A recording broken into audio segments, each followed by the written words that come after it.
네, 오늘 함께 하실 하나님 말씀은 열왕기상 8장 9절입니다. 열왕기상 8장 9절 말씀.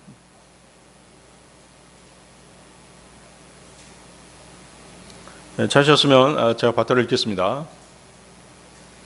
주께서 이스라엘 자녀들과 언약을 맺으실 때요, 그들이 이집트 지역에서 나왔을 때 모세가 호렙에서 거기에 넣은 두 돌판을 제외하고는 법궤 안에 아무것도 없었더라. 자, 지금 맺은 언약은 구약이죠? 어떤 언약을 맺으셨나요?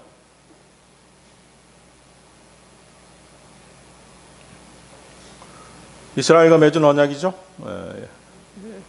이스라엘을 하나님의 백성으로 삼으시고 이스라엘을 약속의 땅으로 인도하셔서 그들에게 복을 주시고 평안을 약속하셨죠? 또 두 번째는 뭐예요? 이스라엘에게 무엇을 주셨어요? 십계명과 율례를 주셨죠? 율법을 주셔서 지키게 하시고 이스라엘 백성들은 거룩한 하나님의 백성이면서 또 제사장 왕국으로서 살아갈 수 있도록, 제사장 왕국의 시민으로서 살아갈 수 있도록 그렇게 하셨죠? 또 영적인 의미가 있는데요. 영적인 의미는 뭐예요? 주 하나님이 이스라엘의 왕이자 남편이 되시고 이스라엘은 그분의 백성이자 아내가 되는 그런 영적인 관계, 이것이 바로 뭐예요? 그분과 맺은 언약인 것이죠. 자, 방금 읽은 본문 말씀을 이해하기 위해서는 그 열왕기상 8장 1절에서 8절까지의 흐름을 먼저 살펴보아야 됩니다. 1절에서 8절 한번 보십시오. 열왕기상 8장 1절에서 8절은 이제 언약궤가 그 다윗성이죠. 다윗성에서 하나님의 성전 지성소로 옮겨지는 역사적인 사건을 기록하고 있습니다. 거기 1절, 2절을 보면 이제 그 솔로몬이 이스라엘의 모든 지도자를 예루살렘으로 모았습니다. 그렇게 모은 이유가 그 성전 봉헌을 위해서 언약궤를 다윗성에서 그 성전으로 옮기려는 것이죠. 그렇게 해서 이제 제사장들과 레위인들이 언약궤를 메고 올라왔습니다. 그것이 이제 8장 3, 4절 말씀이죠. 하나님의 임재를 상징하는 언약궤와 성막의 모든 거룩한 기구들을 성전으로 옮긴 것입니다. 그리고 나서 이제 솔로몬과 온 회중은 셀 수 없이 많은 희생 제물을 드렸습니다. 8장 5절이죠. 이는 하나님께 대한 경배와 감사 그리고 언약에 대한 헌신을 나타내는 것입니다. 주님과 맺은 언약대로 살겠습니다. 그런 약속이죠. 그리고 제사장들이 언약궤를 지성소에 안치했습니다. 8장 6절입니다. 성전의 가장 거룩한 곳인 지성소, 그 그룹들의 날개 아래에 언약궤를 두었던 것입니다. 그룹들의 날개가 언약궤를 덮었습니다. 거기 7절에서 8절이죠. 바로 이 사실은 뭐예요? 하나님께서 자신의 백성 가운데 영광스럽게 거하심을 상징하는 것이죠. 이런 과정의 결과가 8장 9절입니다. 자, 그런데 언약궤를 지성소에 안치한 후에 그 안을 살펴봤어요. 그 안에 이제 뭐가 들어있는지 살펴봤더니 뭐만 남아 있었어요? 오직 두 돌판만 남아 있었죠. 십계명을 적은 두 돌판만 남아 있었어요. 원래 언약궤에 넣었던 것이 무엇이었어요?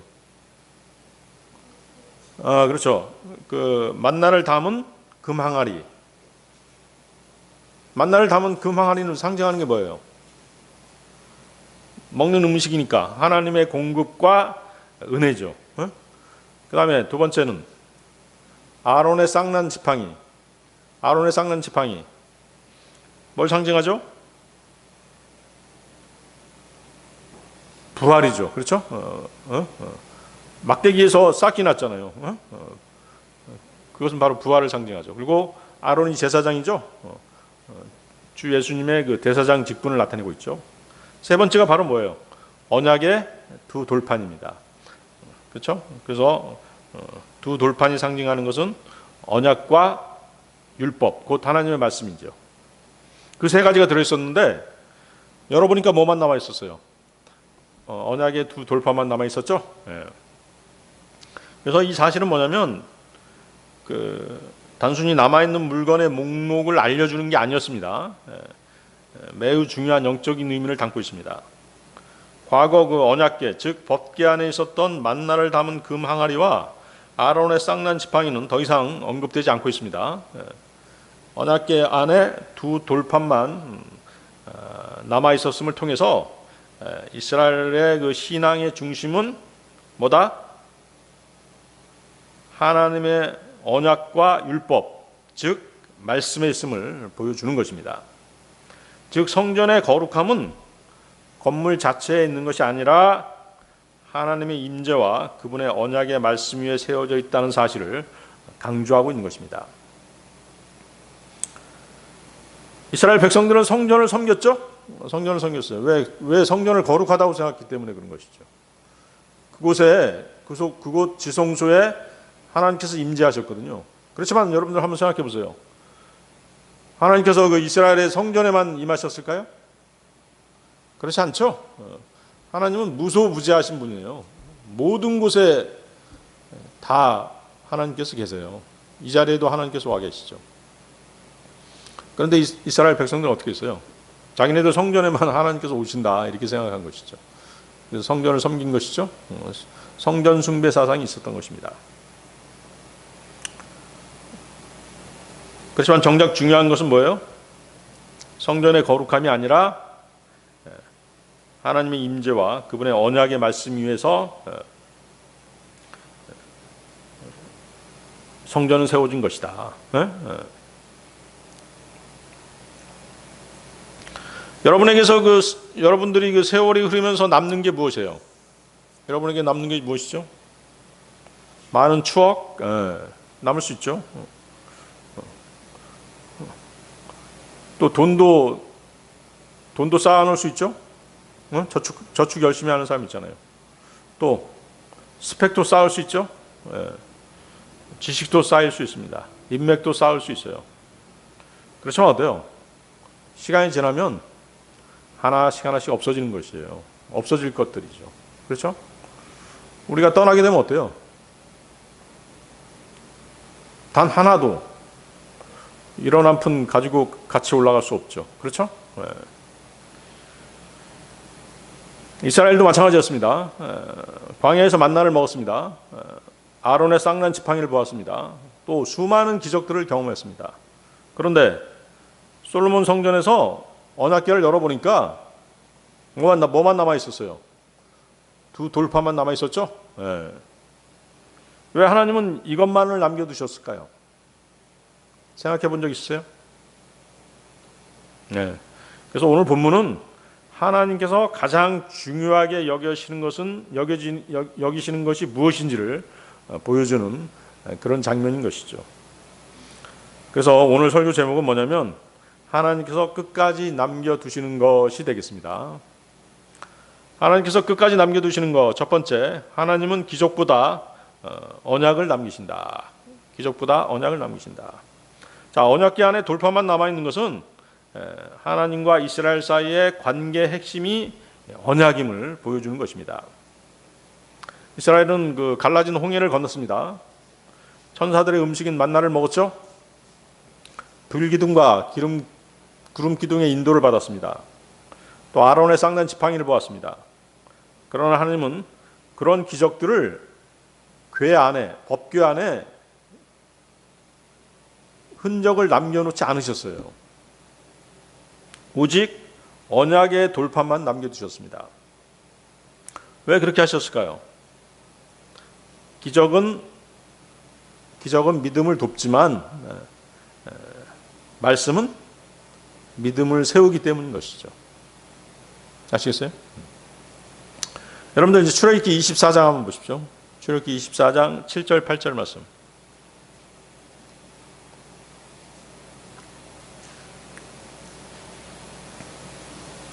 여러분들이 믿음을 세우는 것은 기적이 아니에요. 이적이 아닙니다. 표적이 아니에요.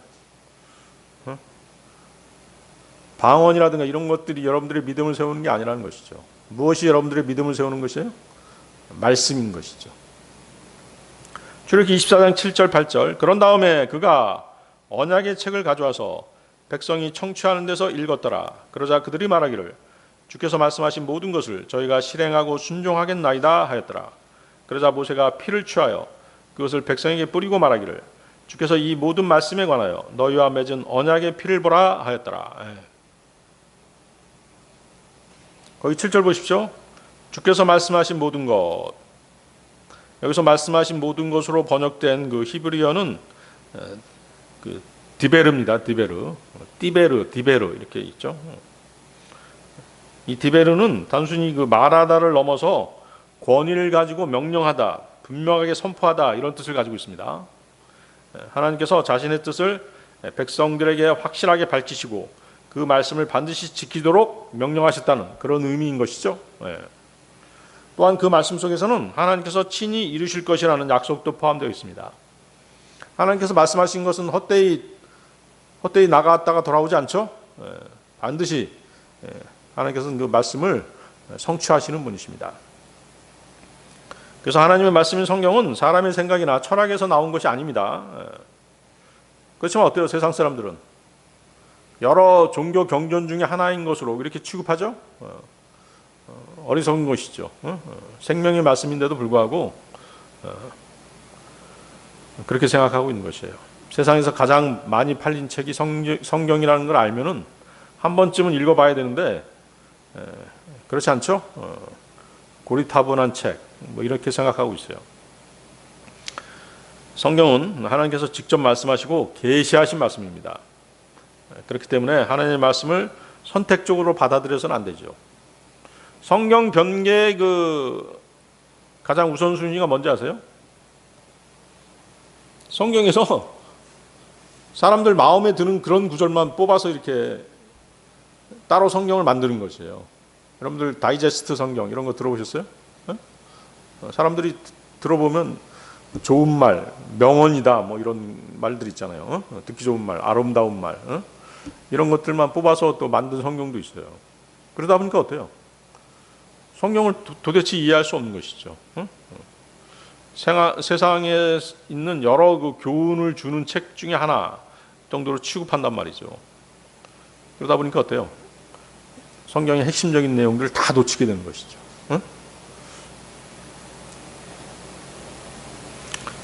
성경의 모든 말씀은 전적으로 믿고 순종해야 할 절대적인 기준이 되는 말씀입니다. 그래서 처음부터 알파부터 오메가까지 버릴 게 하나도 없는 것이에요.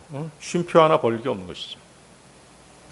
이러한 하나님 말씀에 기쁨으로 온전히 순종하는 것이야말로 하나님께서 가장 기뻐하시는 예배인 것입니다.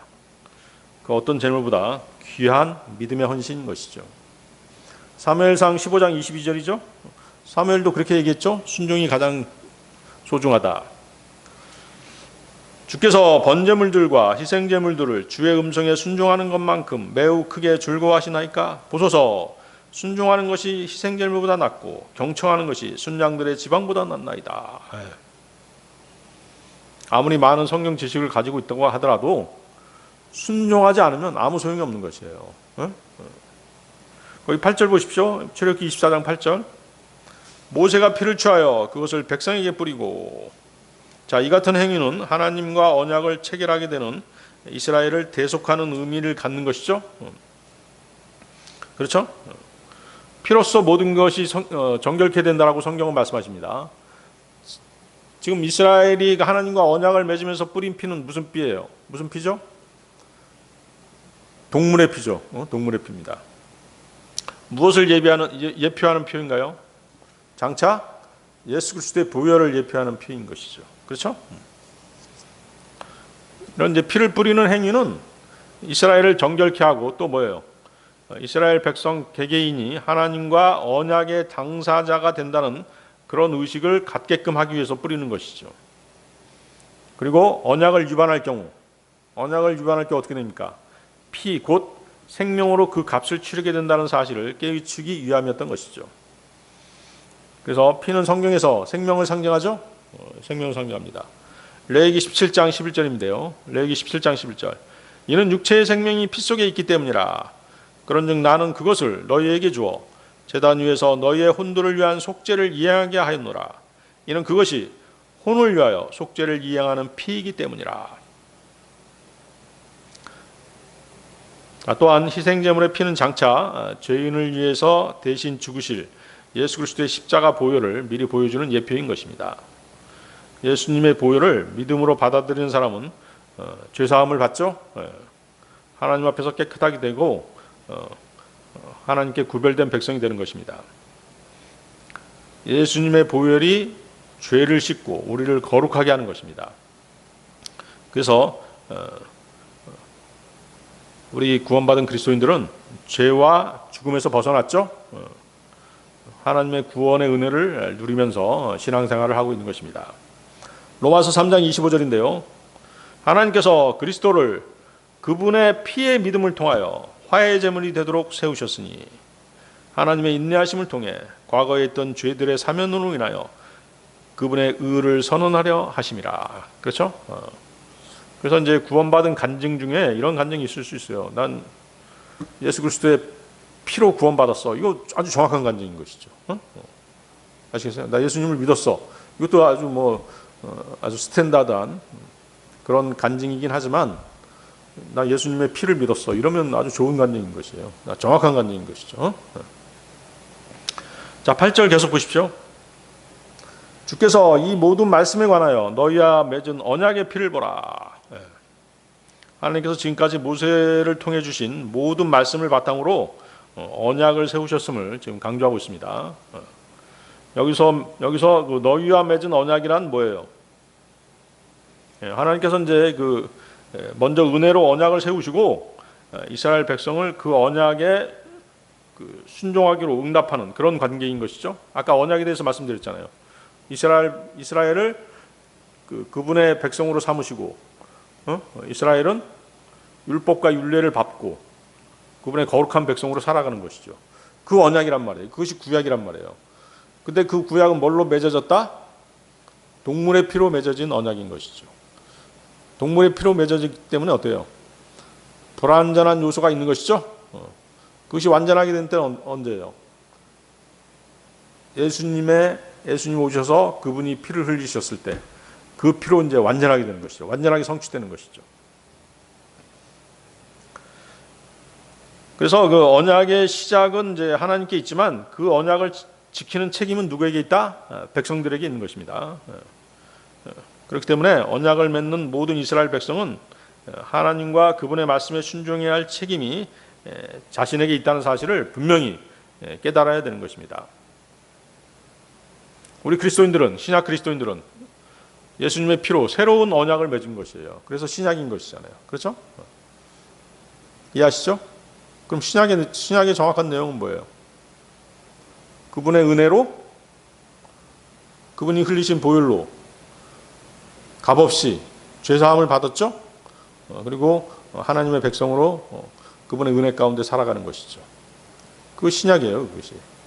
그리고 우리에게 주어진 여러 책임들이 있죠? 뭐예요? 진리와 복음을 전파하는 것들이죠. 그렇죠? 여러분들 그 신명기 29장 29절 한번 보십시오. 신명기 29장 29절.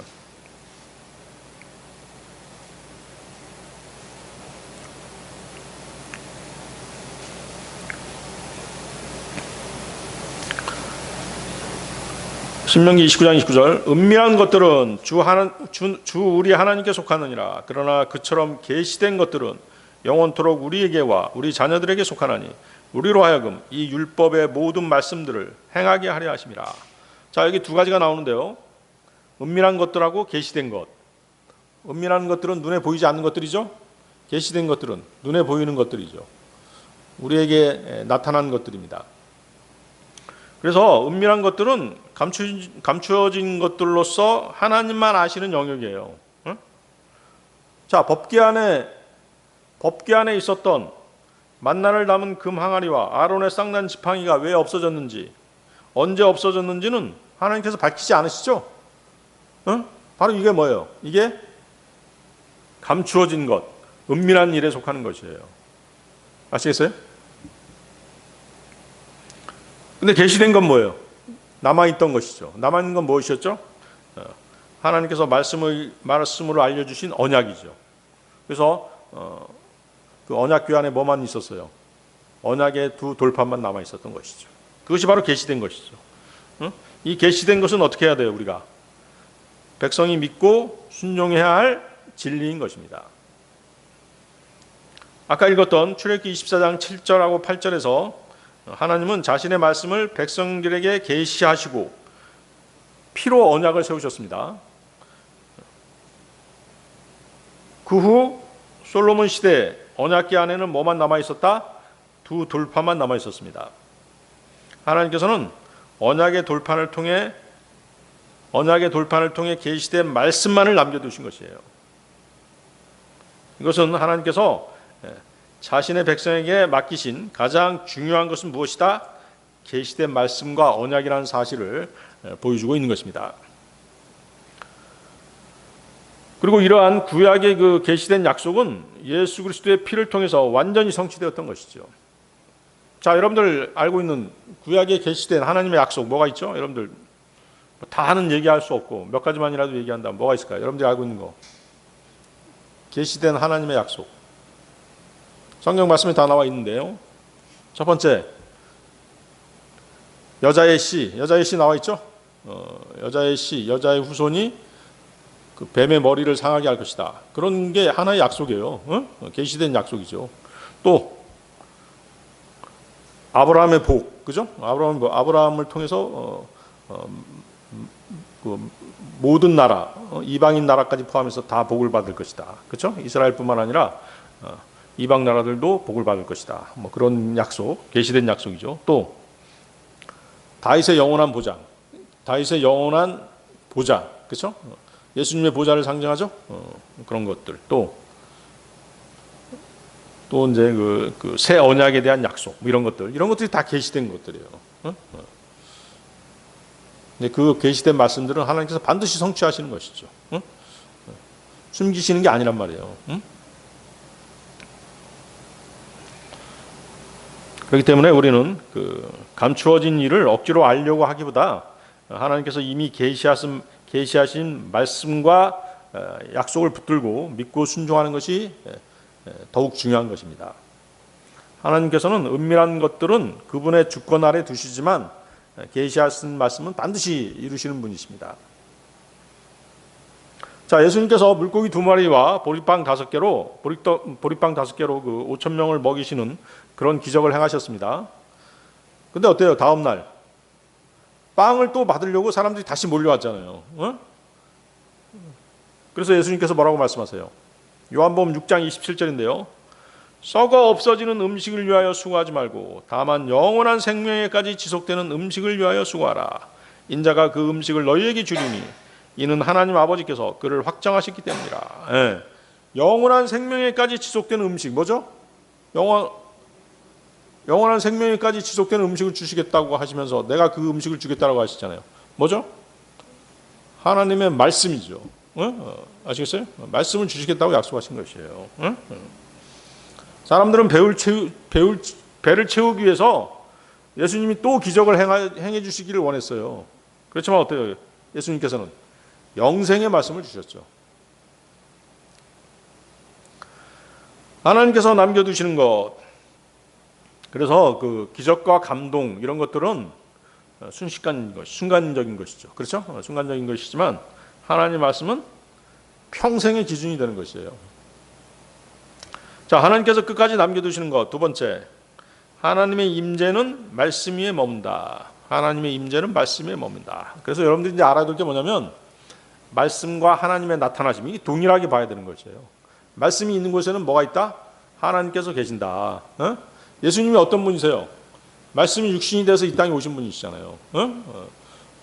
그렇죠? 그래서 말씀 이꼬르 하나님의 임재, 하나님의 나타나심. 여러분들 항상 그 등식을 성립시켜 놓으면 신앙생활하기가 더욱더 편하겠죠? 자, 여러분들 그 열왕기상 8장 10절 11절도 보세요. 아까 우리 처음에 읽었던 거 바로 밑에 있죠?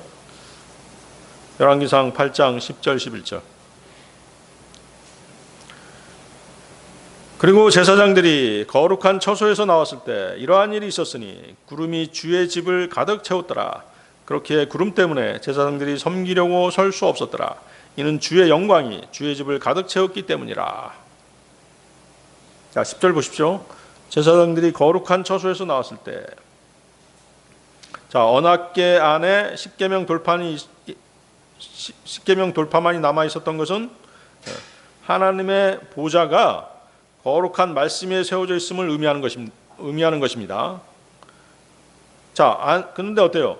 언약궤가 안치되자 곧이어서 하나님의 영광이 성전에 아주 충만해졌죠? 왜 그렇게 됐을까요? 구름이 그 성전을 가득 채웠다고 돼 있잖아요. 구름이 상징하는 게 뭐예요? 하나님의 영광이란 말이에요. 그 영광이 주의 집을 가득 채웠어요. 왜 그렇게 됐을까요? 잘 한번 여러분들 유추해 보세요. 십계명 돌판이 들어있는 언약궤를 안치했어요. 그러자 하나님의 영광이 주의 전을 가득 채웠어요. 그 얘기는 바로 뭐예요? 언약의 말씀이 있었기 때문에 하나님의 영광이 전을 가득 채운 것이에요. 아시겠죠? 네. 오늘날도 마찬가지입니다.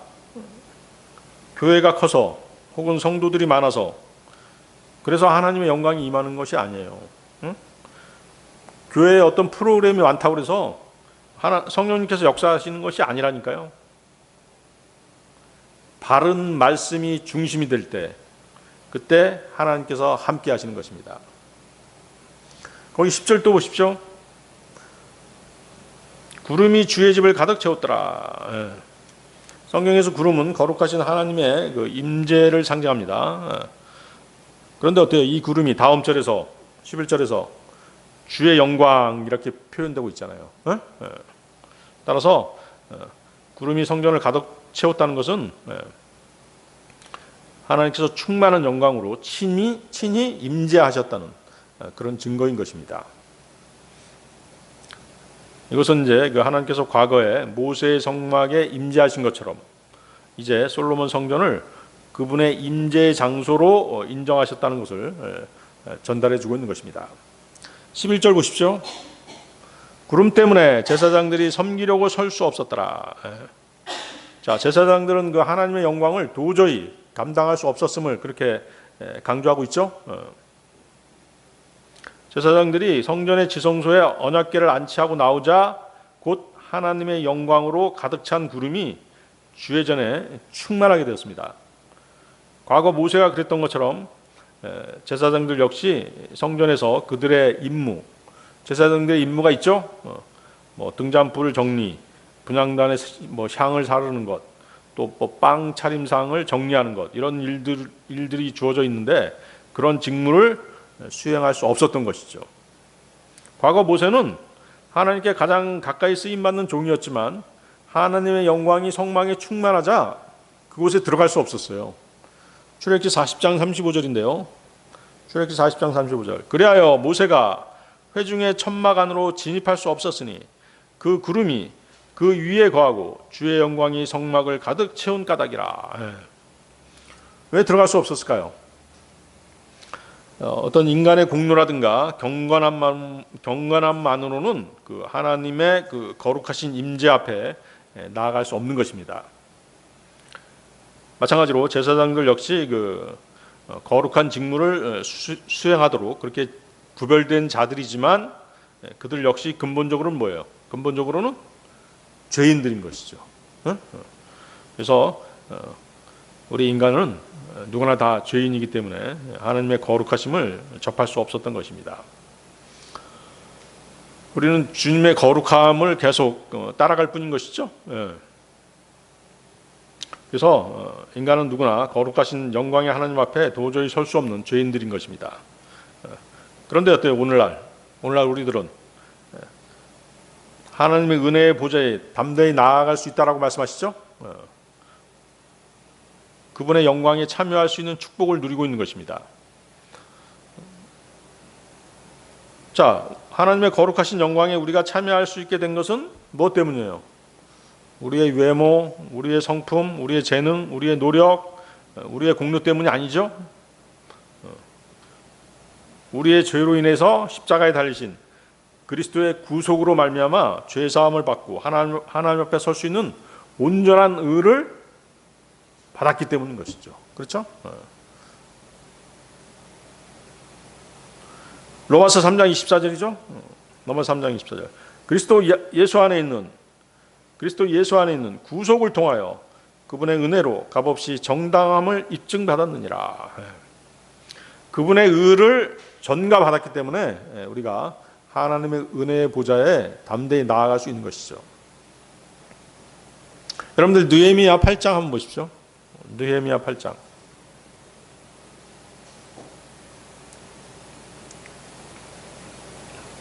자, 그 느헤미야 8장을 보면 그 에스라가 새벽부터 정오까지 하나님의 율법책을 읽었습니다. 레위인들은 그 백성이 그 율법의 말씀을 깨달을 수 있도록 자세히 설명해 주었습니다. 백성은 말씀을 듣는 순간 자신들의 삶이 하나님의 뜻에서 얼마나 멀어져 있었는지를 깨닫게 되었던 것입니다. 그리고 슬퍼하면서 울기 시작했죠. 왜 슬퍼한 것이에요? 뭐에 대한 슬픔이죠? 자신들의 죄에 대한 슬픔 때문에 울기 시작한 것이에요. 그러나 그 눈물은 절망의 눈물이 아니라 회개의 눈물이었던 것이죠. 회개한 백성들은 다시 어떻게 할 수 있어요? 하나님의 말씀에 순종할 수 있는 것이죠. 거기 느헤미야 8장을 보면 이제 그 장막절도 기록된 말씀대로 지켜졌죠? 지켜졌습니다. 그 결과 뭐가 회복됐어요? 하나님과의 관계가 회복됐던 것이죠. 그래서 우리가 하나님과의 관계를 회복하는 방법은 딱 한 가지예요. 어떤 문제를 해결하는 것이에요? 죄 문제를 해결하는 것이에요. 죄를 자백하는 것이죠. 그렇죠? 죄를 자백하고 그분과의 관계가 회복되면 언제든지 그분의 은혜의 보좌 앞으로 나아가서 우리 기도하고 간구할 수 있는 것이죠. 그분과 교제할 수 있는 것입니다. 그렇게 하나님과의 관계가 회복되니까 이스라엘 공동체에 큰 기쁨이 찾아왔던 것입니다. 그래서 성경은 그 기쁨의 이유를 뭐라고 말씀하세요? 그들이 자기들에게 밝히 알려준 말씀들을 깨달았기 때문이다 이렇게 얘기하죠. 언더스탠딩이 나오죠. 거기 언더스탠딩. 여러분들 느헤미야 8장 12절 보세요. 느헤미야 8장 12절. 그러자 온 백성이 자신들의 길을 갔으니 먹고 마시며 목들을 보내고 떠들썩하게 즐거운 소리를 내려는 것이었더라. 이는 그들이 자신들에게 선언된 말씀들을 이해하였기 때문이라. 이해하였다, 깨달았다 같은 말이죠. 거기 언더스탠딩이라고 나옵니다. 그래서 이 장면은 참된 부흥의 순서를 분명하게 보여주고 있습니다. 말씀을 듣고 제일 처음에 말씀을 듣죠. 그다음 어때요? 말씀을 깨달아야죠. 말씀을 이해해야 되는 것입니다. 그리고 자신이 죄인이라는 사실을 알아야 돼요. 자신이 죄인이라는 걸 알고 회개하고 그리고 말씀에 순종할 때 하나님께서 기쁨과 회복을 주시는 것입니다. 이것이 성경이 말하는 진정한 부흥입니다. 이건 어떤 교회의 부흥만을 얘기하는 건 아닙니다. 개인도 해당되는 것이죠. 오늘도 마찬가지죠. 사람의 감동적인 말이나 분위기가 사람의 마음을 잠시 움직일 수 있습니다. 하지만 사람의 마음을 근본적으로 변화시키는 것은 무엇이다? 하나님의 말씀인 것입니다. 그래서 성령님께서는 말씀을 통해서 죄를 깨닫게 하시는 것이죠. 그 말씀이 또한 믿음을 세우는 것입니다. 믿음을 불러일으키는 것이죠. 그래서 로마서 10장 17절은 뭐라고 말씀하세요? 믿음은 들음에서 오며 들음은 하나님의 말씀에 의해서 오느니라. 성령님께서는 말씀에 순종한 그분의 백성을 새롭게 하시는 것입니다. 그래서 교회와 성도의 참된 부흥은 언제나 말씀으로 돌아가는 것에서 시작되는 것입니다. 결국 느헤미야 8장은 우리에게 한 가지 중요한 진리를 가르쳐주고 있습니다. 말씀에서 떠나면 신앙은 메말라질 수밖에 없는 것이에요. 그렇지만 말씀이 다시 삶의 중심이 되면 회개와 순종이 일어나는 것입니다. 그래서 말씀은 죽어가는 혼을 살리는 것입니다. 하나님의 백성을 새롭게 세우는 살아있는 능력이 바로 하나님의 말씀인 것입니다. 히브리서 4장 12절이죠. 하나님의 말씀은 살아있고 권능이 있으며 그 어떤 양날검보다 더 예리하여 혼과 영 그리고 관절들과 골수를 찔러 가르기까지 하고 마음의 생각들과 의도들의 분별자이기 때문이라. 그래서 우리의 신앙생활은 뭐가 기초가 돼야 돼요? 말씀이 기초가 돼야 되는 것이죠. 여러분들 그 초고층 건물들 많은 나라에서 자기네들이 가지고 있는 건물이 세계에서 최고다 그거 자랑하기 위해서 막 초고층 건물 막 올립니다. 그러면 그런 그 초고층 빌딩의 가장 중요한 게 뭐겠어요? 지하 기초공사예요. 지하 기초공사. 그래서 지하 기초공사에 가장 많은 비용이 들어갑니다. 가장 많은 비용이 들어갈 뿐 아니라 가장 많은 시간을 투자하죠.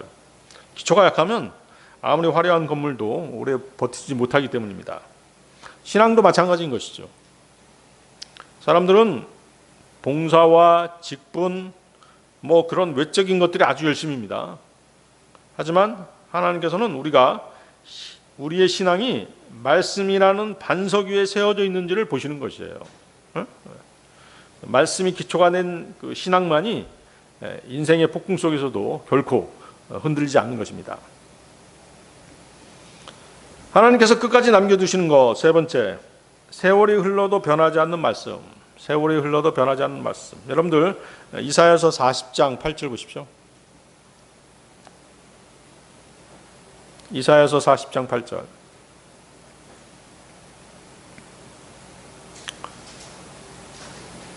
찾으셨나요? 이사야서 40장 8절. 풀은 마르고 꽃은 시드나 우리 하나님의 말씀은 영원토록 서리라. 여기서 그 풀은 뭐고 꽃은 뭐죠? 거기 그 위에 보세요. 그 위에 40장 6절. 이사야서 40장 6절. 거기 풀과 꽃에 대해서 설명이 되어져 있죠. 뭐라고 되어 있습니까? 모든 육체는 풀이요 그것의 모든 수려함은 들꽃 같도다. 그렇죠? 육체를 풀로 비유하고 있습니다. 그리고 그 육체의 그 수려함, 그것이 이제 꽃이죠. 그래서 여기서 그 풀과 꽃은 이사야서 40장 6절에서 설명하듯이 모든 육체와 인간의 영광이 얼마나 더덥고 연약한지를 보여주는 그런 비유인 것이죠. 사람의 힘과 영광은 잠시 있다가 사라지는 풀과 꽃과 같지만 하나님의 말씀은 결코 변하거나 사라지지 않습니다. 이 말씀은 단지 하나님의 말씀이 영원하다는 그런 뜻만이 아닙니다. 하나님께서 말씀하신 것은 반드시 이루어진다는 그런 뜻도 함께 담고 있는 것입니다.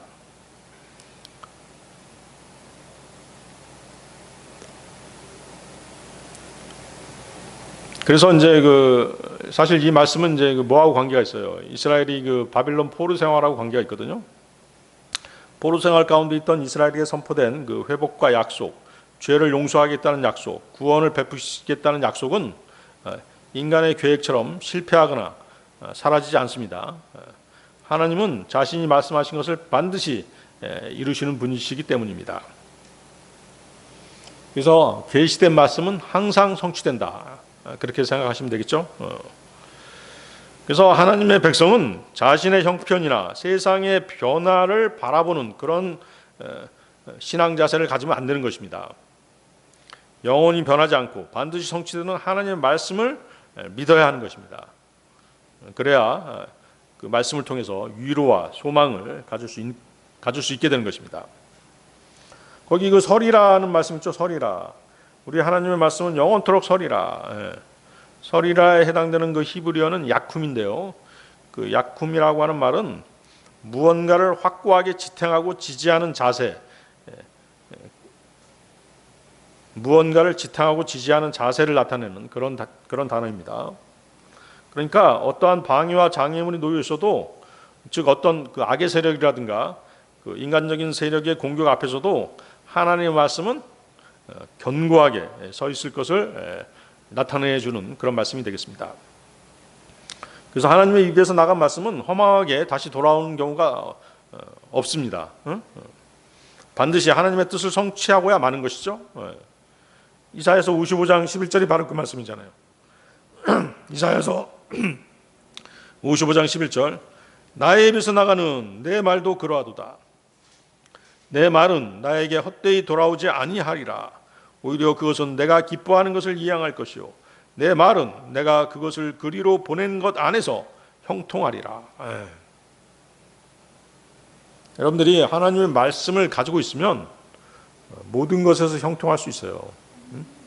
하나님의 말씀으로 모든 것을 이길 수 있습니다. 하나님의 말씀으로 여러분들 인내할 수 있습니다. 고난도 극복할 수 있습니다. 여러분들의 부족함, 이런 것들도 다 하나님의 말씀으로 채울 수 있는 것이죠. 그러면 하나님의 말씀이 영원히 설 수 있는 것은 무엇 때문일까요? 하나님의 말씀, 그분의 말씀에는 뭐가 없다? 전혀 거짓이 없기 때문인 것이죠. 하나님은 언제나 동일하신 분이시죠? 히브리서 13장 8절, 예수 그리스도는 어제나 오늘이나 영원토록 동일하시니라. 따라서 그리스도인이 승리하는 삶을 살기 위해서는 시시각각 변하는 상황이나 불완전한 사람의 판단에 따라 살아서는 안 되는 것입니다. 신실하신 하나님의 변치 않는 말씀에 의지하며 살아야 되는 것입니다.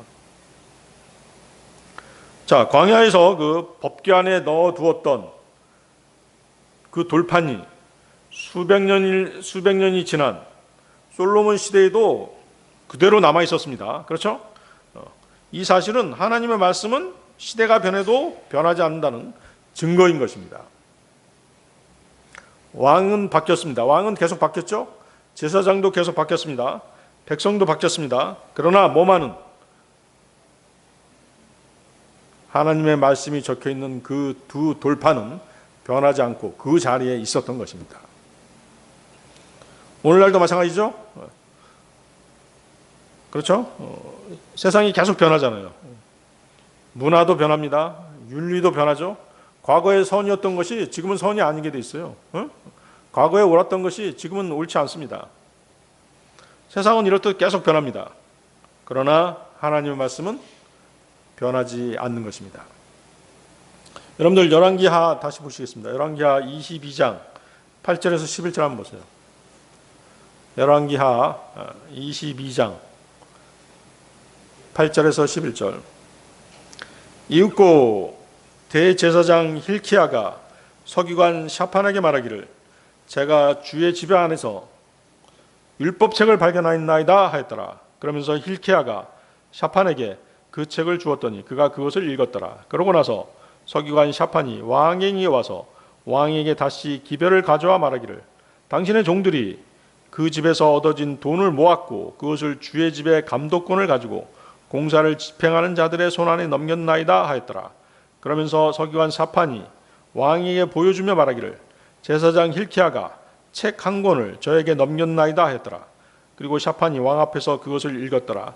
그리고 왕이 율법책의 말씀들을 들었을 때 이러한 일이 있었으니 그가 자신의 옷을 찢었더라.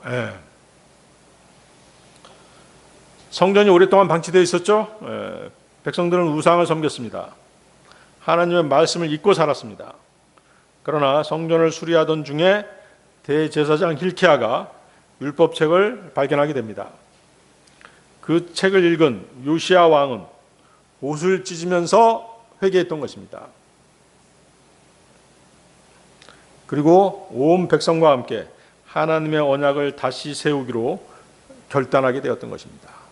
그 뒤의 내용을 읽어보면 바로 그런 내용들이 나오죠. 수십 년 동안 사람들은 하나님의 말씀을 잊고 살았습니다. 하지만 말씀은 변하지 않았던 것입니다. 변한 것은 하나님의 말씀이 아니었습니다. 사람들의 마음이었던 것이죠. 말씀이 다시 읽혀지자 백성들은 회개했습니다. 왕도 회개했습니다. 나라에 큰 개혁이 일어났던 것입니다. 사람들은 말씀을 잊을 수 있습니다. 하지만 하나님은 자신의 말씀을 잊어버리지 않으십니다. 자, 성경에 보면 이제 한 사람은 반석 위에 집을 짓고 다른 사람은 모래 위에 집을 지은 그런 예화가 나오죠. 평소에 두 집은 멀쩡해 보입니다. 그렇지만 어때요? 비가 내리고 홍수가 나고 바람이 불자 차이가 드러났죠. 반석 위에 집은 흔들렸지만 무너지지 않았습니다. 모래 위에 지은 집은 순식간에 무너져 버렸던 것입니다. 마태복음 7장 24절 27절이죠. 마태복음 7장 24절 27절. 그러므로 누구든지 내가 한 이 말들을 듣고 그것들을 행하는 자는 내가 그를 자기 집을 반석 위에 건축한 지혜로운 사람에 비유하겠노라. 그런즉 비가 내렸고 홍수가 났으며 바람들이 불었고 그 집을 강타하였는데 그것이 무너지지 아니하였노라. 이는 그것이 반석 위에 세워졌기 때문이라. 그리고 내가 한 이 말들을 듣고 그것들을 행하지 아니하는 모든 자마다 자기 집을 모래 위에 지은 어리석은 사람에 비유하리라. 그런즉 비가 내렸고 홍수가 났으며 바람들이 불었고 그 집을 강타하였는데 그것이 무너졌으니 그것의 무너짐이 심히 컸느니라.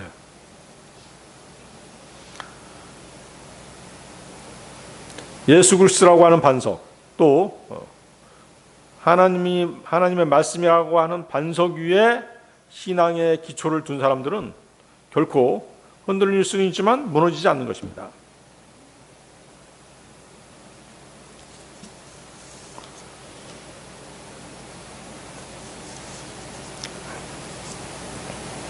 지금 AI 시대죠. AI 시대다 보니까 어때요? 많은 정보가 순식간에 생성되죠. 그렇죠? 탁탁탁 두들기면 뭐 순식간에 정보들을 습득할 수 있어요. 그런데 어때요? 정작 삶을 지탱하는 기초, 삶을 지탱하는 기준은 모호하죠? 모호합니다. 정보는 많지만 정확한 기준은 없어졌어요. 그렇지만 어때요? 성경은 이렇게 변하는 세상에서 우리의 삶을 붙드는 반석은 무엇이다? 하나님의 말씀이라고 하시는 것입니다. 시대가 아무리 변해도 말씀 위에 세운 인생은 결코 무너지지 않는 것입니다. 하나님께서 끝까지 남겨두시는 것, 네 번째, 완전한 언약의 성취가 되시는 예수 그리스도. 완전한 언약의 성취가 되시는 예수 그리스도. 여러분들 마태복음 5장 17절 한번 보십시오.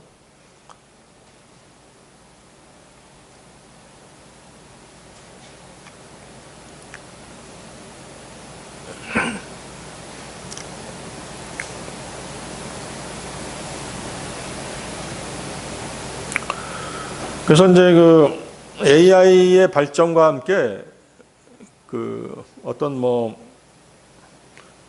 사람들의 사는 환경 자체가 하루가 다르게 달라지고 있어요. 경제 환경이라든가 기술 환경도 마찬가지죠. 어제의 기술이 오늘은 낡은 것이 되고 또 안정적이던 직업이 불안전한 직업, 그런 직업으로 바꿔버리죠. 그렇죠? AI 판사, 뭐 AI 법관, AI 의사가 필요하다, 뭐 이렇게 얘기하잖아요. 또 AI 교사도 필요하다, 뭐 이런 식으로 얘기하잖아요. 그러다 보니까 사람들은 새로운 정보와 성공 전략을 찾아다니는 것이에요. 하지만 어때요? 삶을 지탱하는 가장 기본적인 것들은 소홀히 하는 것이죠. 무엇이 없기 때문에 하나님의 말씀이 없기 때문에 그런 것이에요. 자, 마태복음 5장 17절 찾으셨나요? 예. 내가 율법이나 예언서들을 멸하러 온 것으로 생각하지 말라. 나는 멸하러 온 것이 아니라 다만 성취하러 왔노라. 예. 여기서 율법은 뭐죠, 여러분들? 율법서는 토라라고 얘기하는데 성경 앞에 있는 5권이죠. 창세기, 출애굽기, 레위기, 민수기, 신명기, 이 5권이 바로 토라라고 그래요. 율법이죠. 율법서입니다. 예언서는 뭐죠? 예언서? 그렇죠. 예언서는 어디서부터? 이사야서에서부터 말라키까지죠. 그렇죠? 말라키까지. 대예언서, 소예언서. 거기다가 이제 뭐도 포함되냐면 예언서에는 그 예언자들의 말도 다 포함돼요. 성경에 많은 예언자들 나오죠. 뭐 드보라라든가 사무엘, 갓, 다윗, 엘리야, 엘리사 이런 사람들이 말한 것을 기록한 이런 것들도 다 예언서에 들어가는 것입니다. 자, 본문을 보십시오. 본문은 아직 성취되지 않는 구약에 있는 모든 것이 미래에 성취될 것이라고 그렇게 말씀하시는 것이죠. 그리고 여기에는 문자적이며 물리적이고 눈에 보이는 이 지상의 왕국을 세우기 위한 예수 그리스도의 다시 오심이 포함되어 있습니다. 성경은 뭐라고 말씀하세요? 율법이 소멸되지 않고 여전히 사람들에게 유효하다고 이렇게 말씀하시죠? 로마서 3장 31절인데요. 그렇다면 우리가 믿음을 통하여 율법을 헛된 것으로 만드느냐? 하나님께서 금하시길 바라노라. 진정 우리는 율법을 확고히 세우느니라.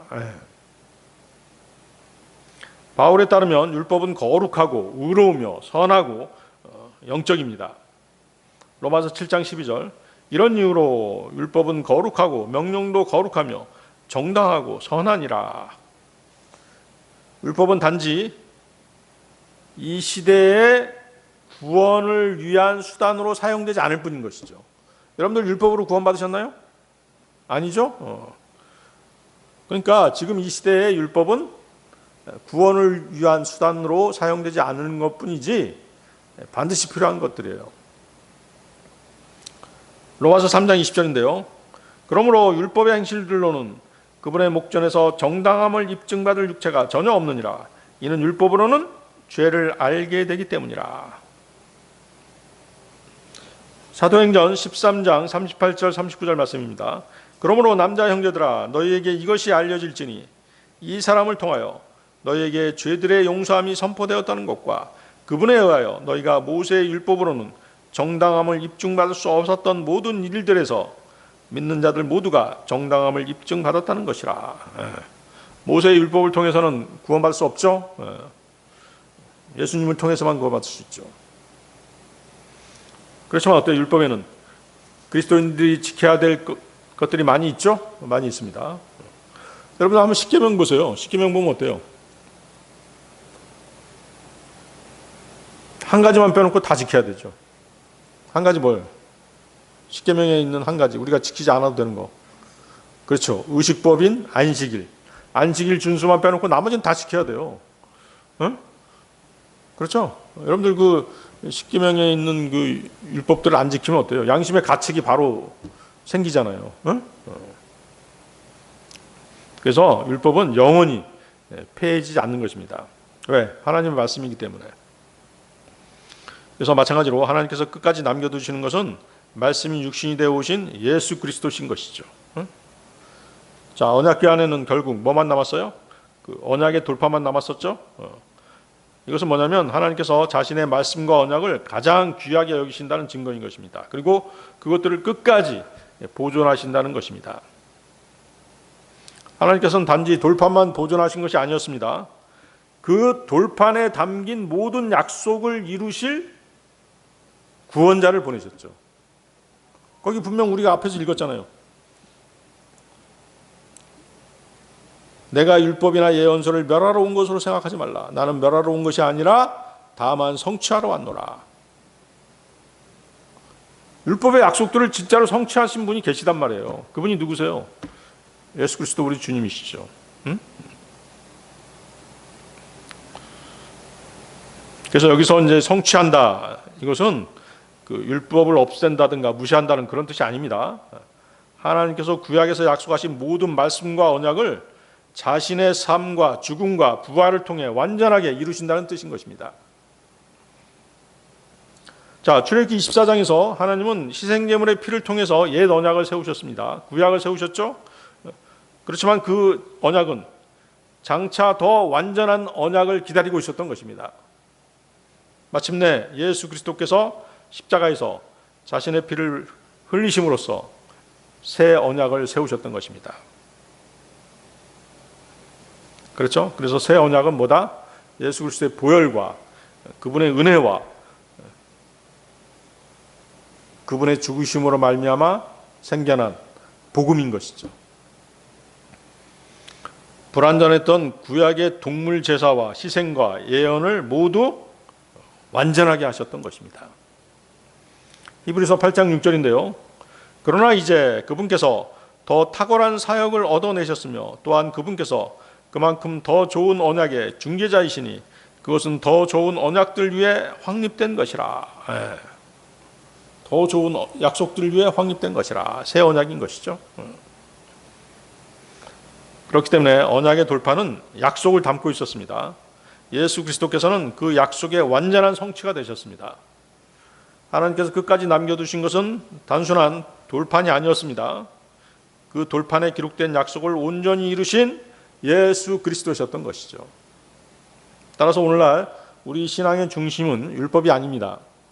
율법을 완전하게 이루신 예수 그리스도신 것입니다. 하나님께서는 약속만 하시는 분이 아니십니다. 약속을 반드시 이루시는 분이십니다. 그래서 성도는 자신의 행위가 아니라 하나님의 모든 언약을 성취하신 예수 그리스도를 믿는 믿음으로 구원을 받는 것입니다. 그리고 그분 안에서 하나님의 약속이 모두 예와 아멘이 되는 것이죠. 고린도후서 1장 20절이죠. 이는 그분 안에 있는 하나님의 모든 약속은 예가 되고 그분 안에서 아멘이 되기 때문이니 우리를 통하여 하나님의 영광에 이르느니라. 하나님의 영광에 이르느니라. 하나님의 영광이 나타나느니라. 하나님의 영광이 드러나느니라. 같은 말입니다. 그러니까 뭐냐면 하나님의 약속이 누구를 통해서? 예수 그리스도를 통해서 성취되죠. 그렇죠? 그리고 성령님께서 확증시켜 주시죠. 그러면 어때요? 성도들은 믿음으로 아멘 하는 것이죠. 예스 하는 것입니다. 그리고 아멘, 예스 하면서 누구에게 영광을 돌리는 것이에요? 하나님께 영광을 돌리는 것이죠. 자, 돌판을 담은 언약궤는 예수님을 예표합니다. 여러분들 언약궤 시틴나무로 만들었죠? 그 나무는 인성, 언약궤를 둘른 그 금테두리는 뭐예요? 신성을 나타내죠. 돌판은 하나님의 말씀이죠. 예수님은 그 말씀을 완벽하게 이루셨던 것입니다. 우리가 구원받은 것은 우리의 순종 때문이 아닙니다. 사실은 뭐예요? 예수님의 순종 때문인 것이죠. 그렇죠? 자, 엠마오로 가는 두 제자에게 부활하신 예수님이 나타나셔서 함께 하셨습니다. 그리고 성경이 자신을 가리킨다라고 그렇게 일러주셨어요. 성경의 중심은 누구시다? 예수 그리스도신 것이죠. 누가복음 24장 27절. 그러고는 그분께서 모세와 모든 예언자부터 시작하여 성경 기록들에서 자신에 관한 것들을 그들에게 자세히 설명하셨더라. 하나님께서 끝까지 남겨두시는 것, 마지막 다섯 번째, 우리 마음의 언약궤입니다. 여러분들 에레미야서 31장 33절 보십시오.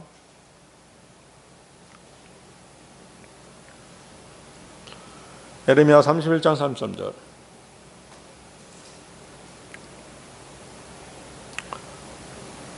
그러나 내가 이스라엘 집과 맺을 언약은 이러하도다. 주가 말하노라. 그날들 이후에 내가 나의 법을 그들의 심중에 두고 그것을 그들의 마음속에 기록하겠노라. 그러면 나는 그들의 하나님이 될 것이요 그들은 나의 백성이 되리라. 자, 본절 이 33절과 다음에 그 34절은 그 옛 언약과 대조되는 새 언약의 독특한 성격 혹은 그 본질이 무엇인지를 아주 분명하게 전달해 주고 있습니다. 옛 언약과 크게 대조되는 새 언약의 특징은 한마디로 얘기하면 뭐냐면 내면적인 것이죠. 보이지 않는 것입니다. 그리고 그 언약의 당사자를 하나님 앞에 온전하게 세우는 것입니다. 자, 모세를 통해 주신 옛 언약은 하나님의 말씀을 돌판에 기록해서 백성들에게 주었습니다. 그래서 하나님의 뜻을 눈으로 보고 배우고 순종하는 것이 아주 중요하게 그렇게 실행되었던 것이죠. 물론 이제 그 옛 언약도 그 단순히 겉으로만 율법을 지키라는 것이 아니었습니다. 뭐 탐내지 말라든가 내 이웃을 내 몸같이 사랑하라든가 마음을 다해서 하나님을 사랑하라든가 같이 사람의 마음과 그 사랑을 요구하는 계명도 포함되어 있습니다. 그렇지만 옛 언약 안에서는 하나님의 법이 백성의 마음을 근본적으로 변화시키지는 못했다는 것이죠. 자, 율법을 완전하게 지킨 사람이 없잖아요. 그렇죠? 율법이 문제가 있어서가 아니라 죄로 인해 인간의 마음이 율법을 온전히 순종할 그런 능력이 없었기 때문인 것입니다. 반면에 어때요? 새 언약, 예수님의 피로 이루어진 새 언약은 하나님께서 자신의 법을 사람들의 마음에 기록해 주신다고 그렇게 말씀하시죠? 그렇죠? 여러분들 구원받을 때를 생각해 보세요. 지금의 여러분들의 상태를 한번 구약하고 비교해 보세요. 어떤 차이점이 있어요? 지금 우리 신약 그리스도인들은 성령님께서 우리가 구원받을 때 우리 안에 오시잖아요. 그렇죠?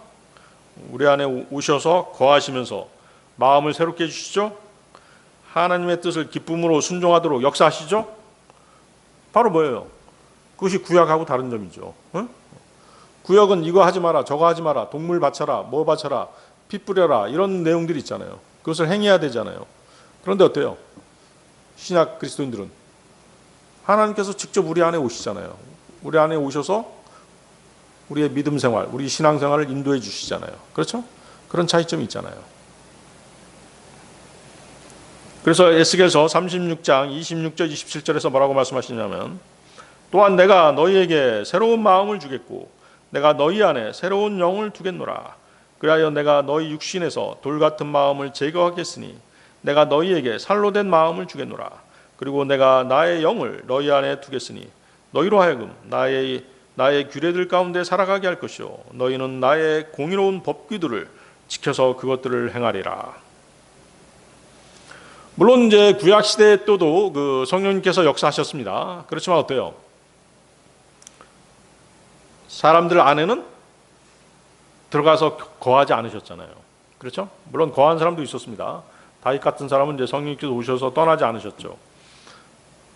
그렇지만 다 그런 건 아니란 말이죠. 그렇죠? 근데 어때요? 새 언약에서는, 이 신약 시대에는 성령님이 믿는 사람 안에 들어오시죠? 영원히 떠나지 않으세요. 그리고 성령님께서는 모든 믿는 사람의 마음을 변화시켜 주시는 것이죠. 새롭게 하시는 것입니다. 그리고 그 일은 주님 오실 때까지 지속적으로 이루어지는 것입니다. 따라서 옛 언약은 하나님의 뜻을 밖에서 가르쳐주는 그런 역할을 했다면, 새 언약은 성령님께서 그 뜻을 사람의 마음에 새겨서 자발적으로 순종하게 해주시는 그런 언약이라고 말할 수 있는 것입니다. 자, 예수 그리스도께서 십자가에서 피를 흘리심으로써 새 언약을 세우셨습니다. 그 후 성령님께서 강림하셔서 믿는 자를 인치셨습니다. 예수님의 피로 맺어진 새 언약이 믿는 자 안에서 성취되도록 하신 것이죠. 그렇죠?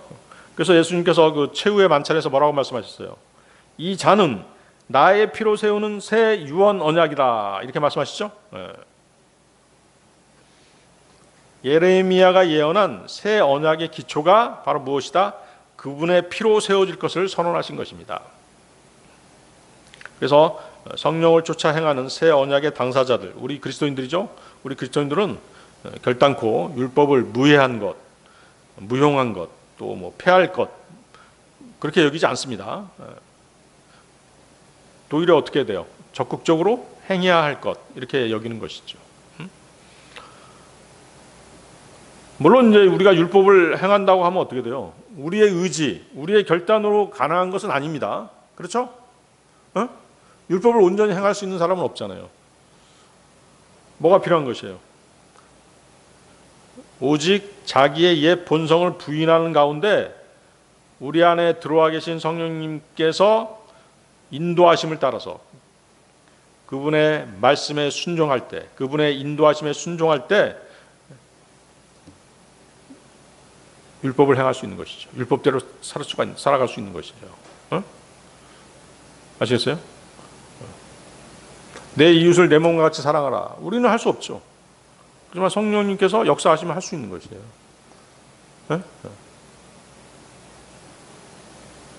그래서 로마서 8장 4절은 뭐라고 말씀하시는 것이에요? 우리는 육신을 따라 살아가지 아니하고 다만 성령을 따라 살아가느니라. 갈라디아서 5장 16절. 그런즉 내가 이것을 말하노니 성령 안에서 살아가라. 그리하면 너희가 육신의 정욕을 이루지 아니하리라. 이것이 바로 하나님께서 새 언약을 그들의 속에 두고 마음에 기록하였다는 것이 의미하는 그런 말씀인 것입니다. 그래서 고린도후서 3장 3절인데요. 너희가 우리에 의하여 섬김받은 그리스도의 서신이라는 것이 명백하게 공개되었으니 이 서신은 잉크로 기록된 것이 아니라 살아계신 하나님의 영으로 기록되었으며 돌판들에 기록된 것이 아니라 살과 같은 마음판들에 기록된 것이라.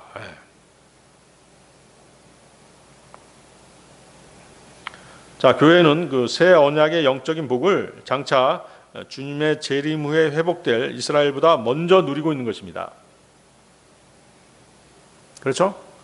나중에 그 주님 재림하실 때 하나님께서 이스라엘에게 새 언약을 주시겠다라고 말씀하시잖아요.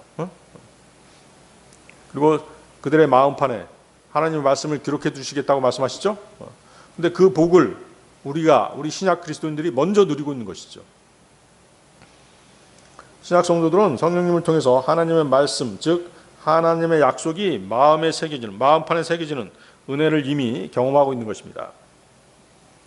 옛 언약에서 하나님은 돌판에 말씀을 새기셨습니다. 하지만 새 언약에서는 하나님께서 우리 마음에 말씀을 기록해 주셨습니다. 성령께서 우리 안에서 말씀을 깨닫게 하십니다. 그렇죠? 그 말씀대로 살아가도록 도와주십니다. 언약궤가 성전의 가장 중심에 있었던 것 같이 말씀이 우리 마음의 중심에 있어야 되는 것입니다. 말씀이 우리의 마음을 다스릴 때 우리의 생각과 우리의 선택이 달라지는 것입니다. 삶의 방향도 자연스럽게 하나님을 향하게 되는 것이죠. 시편 119편 11절인데요. 시편 119편 11절. 제가 당신의 말씀을 제 마음속에 간직하여 싸우니 제가 당신을 대적하여 죄를 짓지 아니하려 함이니이다. 다윗은 말씀을 마음에 간직하는 것이 죄를 이기는 길임을 고백했던 것입니다.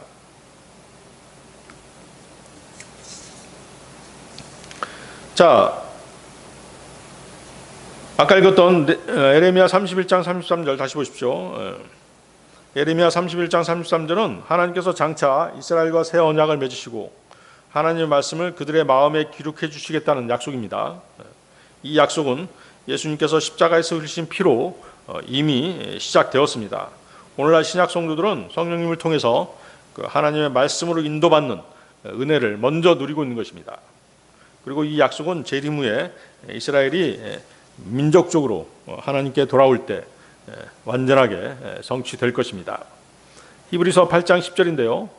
이는 이것이 내가 그날들 이후에 이스라엘 집과 더불어 체결할 언약이기 때문이라. 주가 말하노라.